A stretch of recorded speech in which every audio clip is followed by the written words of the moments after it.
एक बहुत अमीर आदमी ने एक भिखारी से पूछा, तुम तो इतने हट्टे कट्टे हो फिर भी भीख क्यों मांग रहे हो?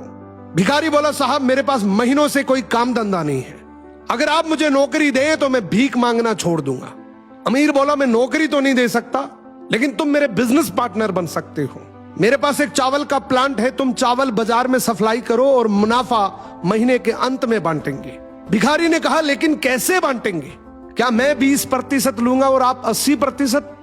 अमीर बोला, मुझे सिर्फ 10% चाहिए, बाकी 90% तुम्हारा होगा, ताकि तुम जल्दी तरक्की कर सको। भिखारी ने जोरों से काम शुरू कर दिया।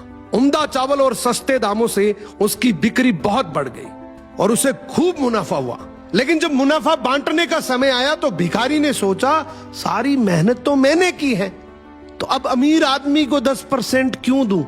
अगले दिन अमीर आदमी आया और जब हिस्सा मांगा तो भिखारी ने बहाना करते हुए कहा कि साहब मुझे तो बहुत नुकसान हुआ है, मुझे जितना मुनाफा हुआ है उतना तो कर चुकाना है, तो इस हिसाब से मुझे कोई मुनाफा नहीं होगा, तो आप इसके हकदार नहीं हैं। अमीर आदमी ने कुछ नहीं बोला और वहां से चला गया।